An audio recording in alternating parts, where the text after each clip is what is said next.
Yeah, what's different here? You're right. Like people were trying to reuse code since the code was invented. They were doing libraries and there's Stack Overflow with snippets and there are these large UI components, etc. But the main problem with this world of SDKs, libraries, and code that you can copy and paste is that in real life, if you look into real project, you just take an average project and you actually evaluate how much code is written and how much is reused, you will be shocked that most of it is written from scratch, like 80%, 90%, sometimes close to 100. And I was wondering why, but actually the answer came quite clearly to me because I was one of the people who was trying to use the libraries in every project. Like for example, we were building this cinema app and we had to have stories there. And I said to developers, there must be a GitHub library that does stories on Swift and on Kotlin. There must be, right? Well, we found quite many of them, but all of them had the same problem. They were all written by hobbyists who just spent some time, built something. Hmm. It kind of works, but has a lot of bugs. It's a long list of bugs. Nobody really fixes them that fast. They go slow.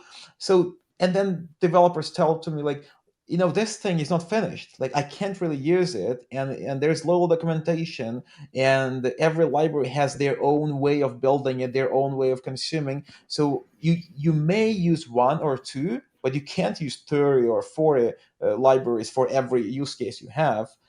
So we ended up by trying some libraries, but mostly relying on our own work because it's just difficult to do this in practice. So in theory, it's interesting. In practice, not. But even bigger Hmm. issue here is that all libraries are targeting either front end or back end, while Hmm. the real software is always full stack. Like if you look at the typical SaaS projects or Hmm. apps, like what you need the whole full stack feature. Like if you need stories, like stories have to be generated, stored, and connected somehow to the database, right? So this content has to be stored and Hmm. being has to be created.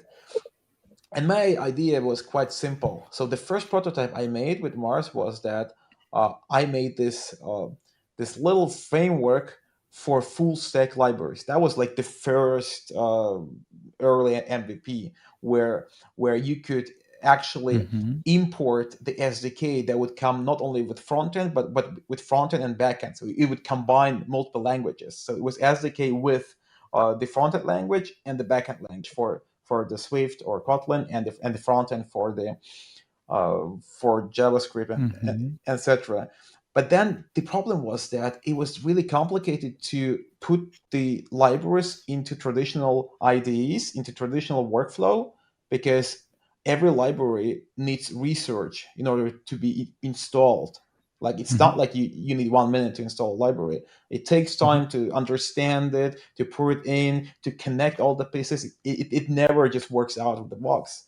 And that's a problem because there are like 10 libraries you want to try, and you don't want to spend time on all of them. So then I thought like I have to make it simple to try full stack libraries. So my idea was actually evolving step by step. So first was that I need full stack libraries. The second, that the libraries have to be standardized so that people understand them quickly. Like it's kind of, Hmm. they all look the same. They do different things, but they have to look the same, and the code wise have to be easy to understand.